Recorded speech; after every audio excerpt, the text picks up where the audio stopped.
welcome to the lecture on measurement of residual stresses in weldments. So, we talked about the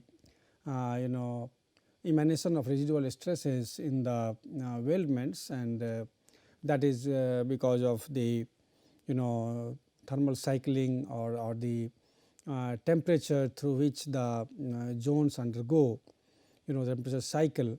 So, we must know, we must be acquainted with the methods which should tell us to find the residual stresses in the components. So, the components may be any component, maybe cast component or weld component.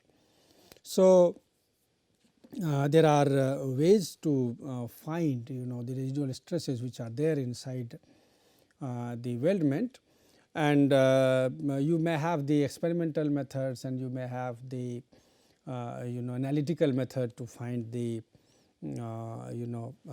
residual stresses in the components. Among the experimental, you may have the destructive methods and you may have also have the non-destructive methods of finding the residual stresses in the weldments. So, we will talk about mostly about the destructive type of methods which are used for finding or for measuring the residual stresses in the weldments. So, the important techniques, the common techniques which are available to measure the residual stresses are brittle coat method, then you have PhotoStress method, strain gauge method, and also other methods.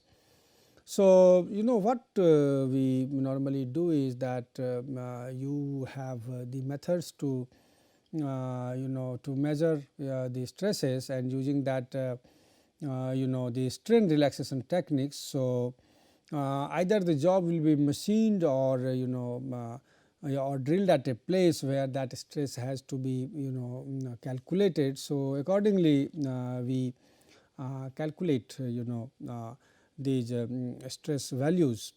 So, if you come to the first method, that is your brittle coat method. So, the concept is that what we normally do is that you provide a coating on the surface and then you do some drilling. So, what happens that residual stresses, as we have understood, that is a locked-in stresses, and they have to be released. So, when you are doing a drilling or machining operation, then these are basically released from there. So, you will have the change in the dimensions also, because they are having under the stress. So, there are different methods, and by that we try to measure these stresses, or to know that what is the residual stress. Otherwise, certainly for measuring stress you have the rules. So, you will have the stress strain rules. So, based on that also you can find, but otherwise metallurgically or for the experimental investigation side, we will discuss few of the methods just to have a feeling that how these are measured. So, the first method is what we discussed is the brittle coat method. So, as the name indicates, in this method you provide a coating. So, what you do is you provide a you give a brittle coating. So, you are making a layer of brittle coating. So, that is also known as the stress coat or the brittle lacquer. So, also known as the stress coat or brittle lacquer.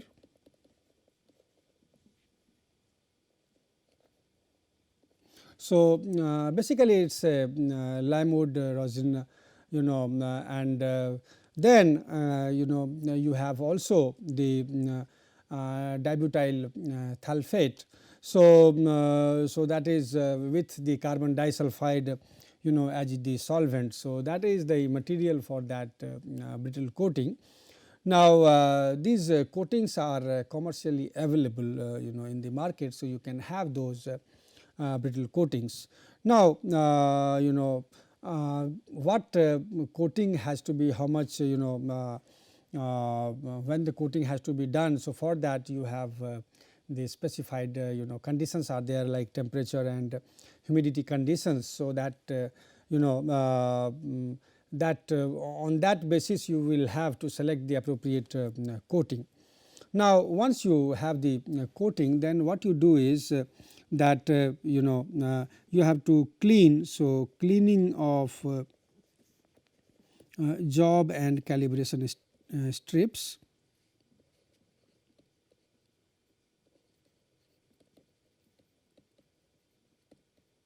So, so they are so what you do is you also give a pre-coating with aluminum, so that you are having a bright background. So, first of all you give these the with aluminum you are giving a pre-coat, and then you provide this brittle coating, so that when this pattern will come out, then you can have the more bright visibility. So, what you do is you give aluminum pre-coating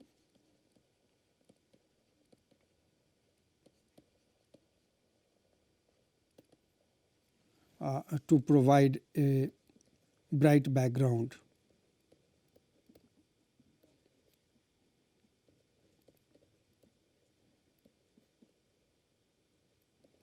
So, the pre-coating basically will be drying in some time, maybe close to 15 to 20 minutes.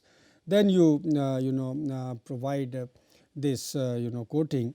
Now, these job and calibration strips. So, that will be, so job and calibration strips are sprayed with the brittle coating.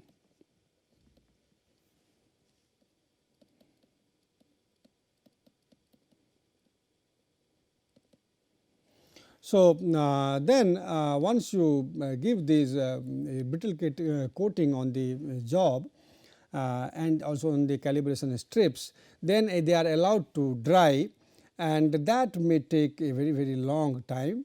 So, the drying time is normally about 15 to 24 hours.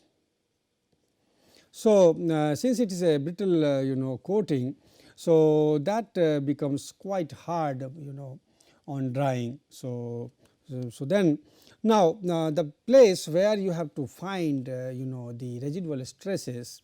Now, there basically you have to locate those places, and then at that place you have to drill a hole. So, what you do is to drill a hole. Normally you take a 3 mm dia hole and at appropriate place, or you have place of interest where wherever you have to find the residual stress.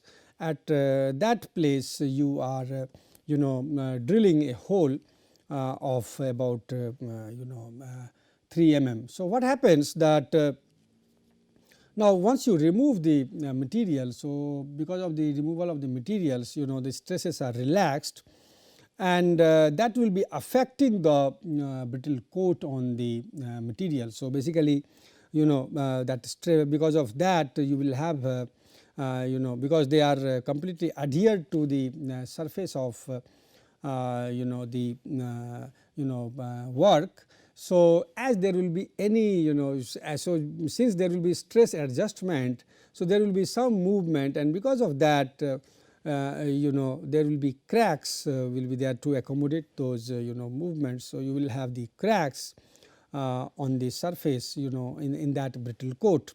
So, so the stress relaxed from removed material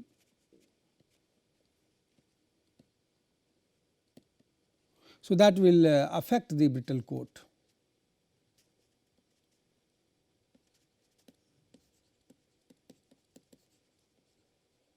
So, so what will happen, you will have the presence of a crack pattern which will be observed, and the job will be basically stressed to the biaxial type of tensile stresses. So, what will happen if you have suppose a job, if you have a job like this, if you have, this is the suppose a casting. Now, in this case if you suppose draw this drilled hole, so what will happen, you will have the cracks which will be seen like this on the all around this, so that on that brittle coat. So, this will be the crack patterns. So, this is your this is the hole which you are drilling, and this is your work. So, what happens that these calibration strips are there. So, they are subjected to the biaxial stresses, because you have the stresses which are released, and you are talking about on the surface you have biaxial stresses are there.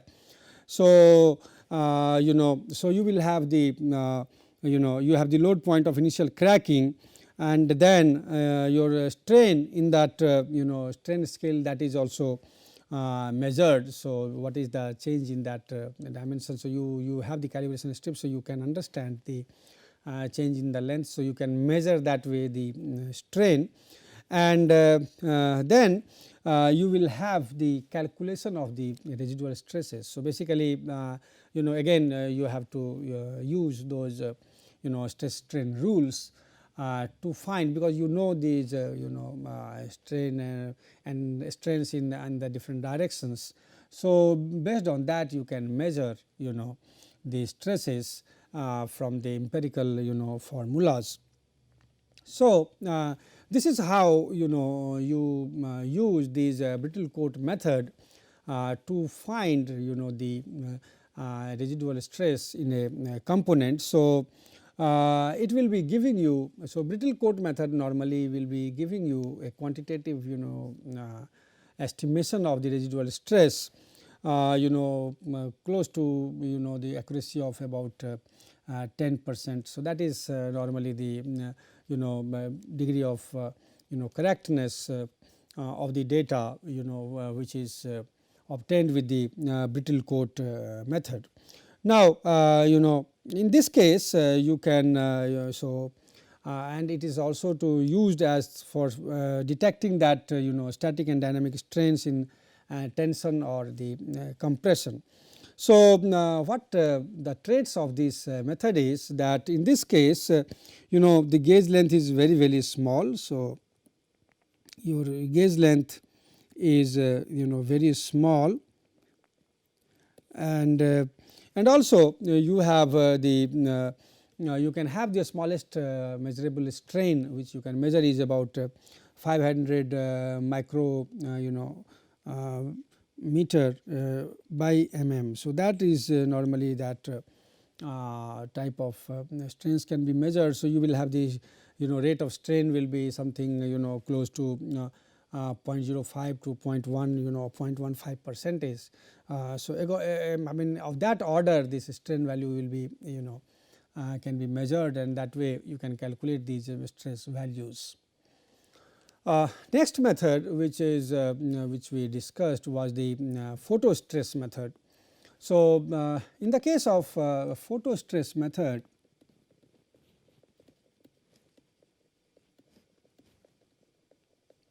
so this method is based on the principle of photoelasticity. So, this is based on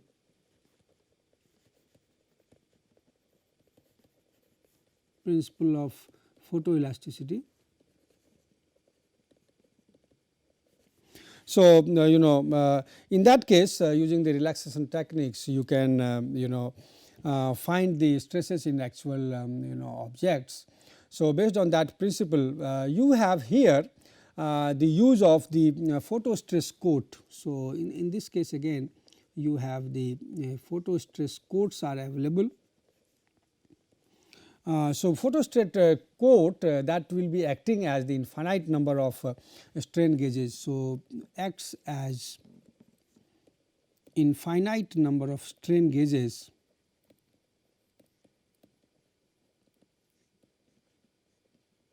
So, normally that will be of practically of 0 gauge length of practically 0 gauge length.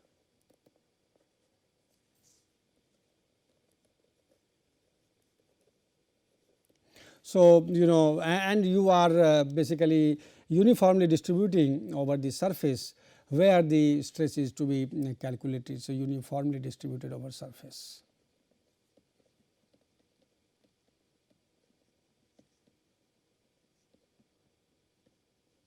So, in this case also again you have the similar type of procedure which is followed. Now, in this case what we do is, so your step is that again you apply the surface of the, first of all your surface will be cleaned and sprayed with aluminum paint. So, surface cleaned and sprayed with aluminum paint. So, again we are doing this to have a very reflective surface and you have a bright surface. So, for that you are cleaning that so for basically for the reflective to make the surface very reflective. Now, what we do here is, in this case we use this liquid PhotoStress plastic. So, that is applied on that prepared surface. So, liquid PhotoStress plastic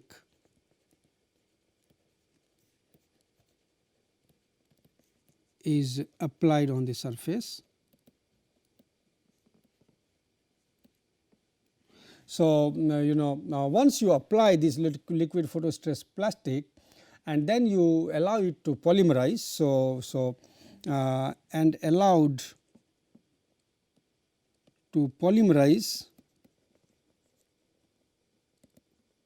directly on the job.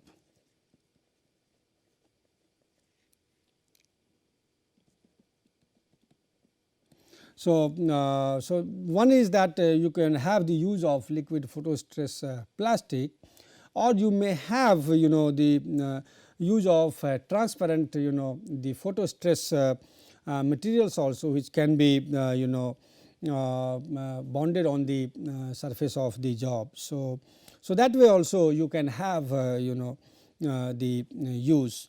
Now, this once you have made this, then now this is placed in the so this job thus prepared, job prepared is placed. So, that is in reflection polariscope.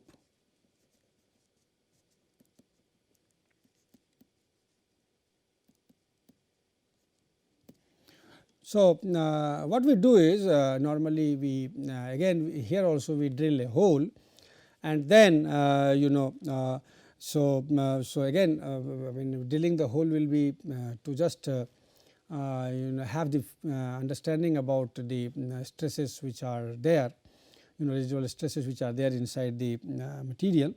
So, so that way the strains will be relaxed and that will be affecting this PhotoStress coat. Now, what is happening that in this case your so your if you look at the the apparatus, what is there is you have a light source. So, you have a light source here, and then you have a lens system. So, so light from the light source you will be having the light light, and then you have the lights coming through it. Now, it will be passed through a polarizer. So, you will have a polarizer which is there in it, and then you will have so from here again the light comes down, and here you have so you have the mirror. So, one mirror is kept at some angle. So, once it comes here, so it will be reflecting, and it will be reflecting in this fashion, and similarly this will be striking here, and that also will be going parallelly in this fashion. Now that will be, so you will have the job here. Now if you come further down, so you will have the the stress coat which is provided on a specimen, and you have a welded specimen. Now from here it it goes, so it becomes refringent. So this way it will go, and then you will have the again you have the, you have to these will be passing through the lens, and that you will it will pass through like this, and you can see it on the viewing screen. So you will have this as the viewing screen is there. So again you have in between, you have a polarizer here. So the job is basically this this is the light source. From here this light will come, and the purpose is that it will be turning. So because of the change in the photostress coating, because of the stress released, so that way it becomes by refringent, so that is doubly refracting, and the plane polarized light basically it will be passing through that affected photostress material. So basically it will be changed into two two components, that is mutually perpendicular rays, and then they are parallel and perpendicular to the direction of the stress. So you have accordingly you will see these on the viewing screen. So so this on this you will be having the light and dark fringes. So that basically will be giving you the idea about the distribution of the principal stresses which is there on this screen. So when you observe it through the reflection polariscope, what you see is you see two sets of basically bands. So that is seen in that strained photostress coating. So accordingly you will have those are basically, you have the isoclinics and you have isochromatics. So isoclinics refers to the black bands, so that give you the direction of the principal strains, and you have the isochromatics, so that is the colored fringes which you obtain, and it will be giving you the maximum shear strain, that its magnitude of the maximum shear strain. So you will have so you have only one reading of the fringe with the light going under the normal incidence through that photostress coat.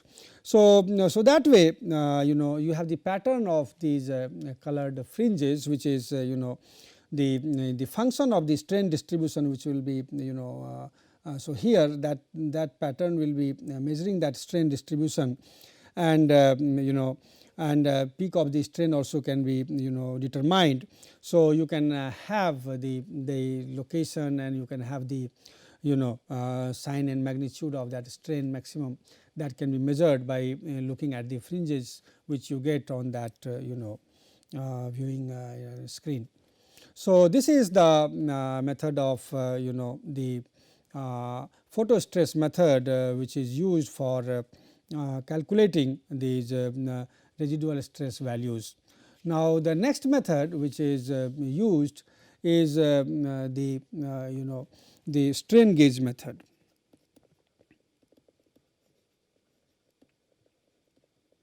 Now in the case of strain gauge method, so you are again in the case of in the other two methods, you are basically drilling the hole, and you are So, measuring those strains. So, here also you have the strain gauges, you use the strain gauges, and so strain relaxed will be measured, and then so that is measured again for by drilling a hole into the material, and then accordingly so you will have strain rosettes here, and then accordingly you will have so you will have the measurement automatically of the strains, and based on that you can measure these stress values. So, so you will have here you have the relaxed strains are measured with the help of strain gauges. So, you have you may have single strain or gauge, or you may have many. So, so a single strain gauge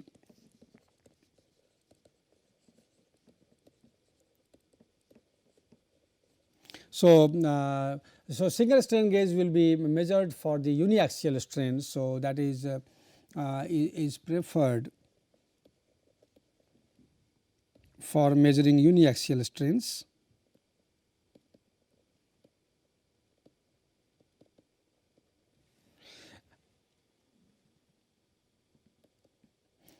Uniaxial strain, but if you have to measure the complex stress system, then you have a strain gauge rosette is used. So, while for measuring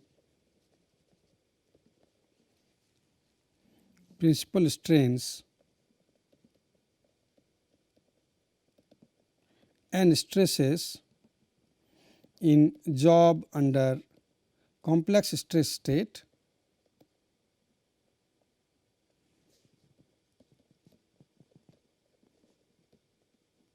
what you do is you use the strain gauge rosette.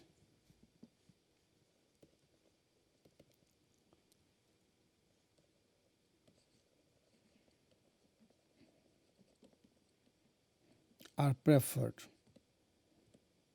So, you will have when you have the single one, so you will use for so you will have one one strain rosette. So, that is basically there for single uniaxial strain, whereas if you have the for the complex stress state, if you have to calculate, in that case you will have the so in any axis in this domain you will have this different the stress. So, this is one, this is the another, and similarly you will have the so this will be this way you will have the so you will have the system of the strain gauges, that is strain rosettes. So, they are used basically in these cases. So, you will have that is known as the strain rosette. So, now in this case also what you do is you have to first clean that surface with the emery paper. So, you have to first of all you clean the surface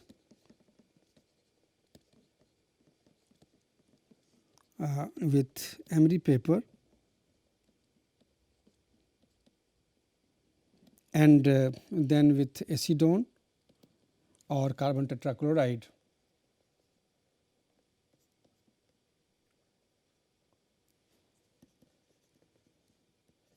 Now, after doing that, what you do is you have to paste that strain gauge or the rosette on the surface. So, paste strain gauge or rosette on the surface.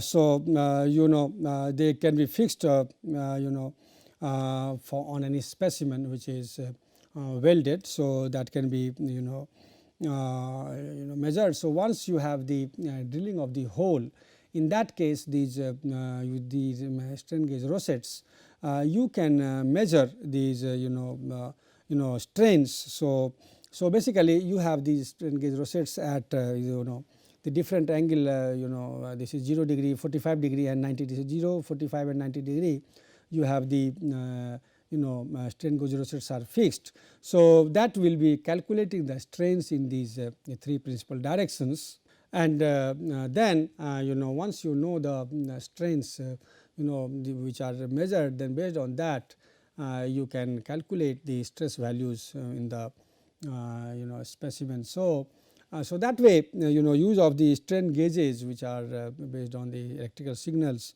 So, you can measure the stresses and understand what is the amount of residual stress which is stored inside the material. So, even after that also apart from these destructive methods, you have many kind of non-destructive methods also for calculating the residual stress values. So, this is about the calculation methods of residual stresses in the welded specimen. Thank you very much.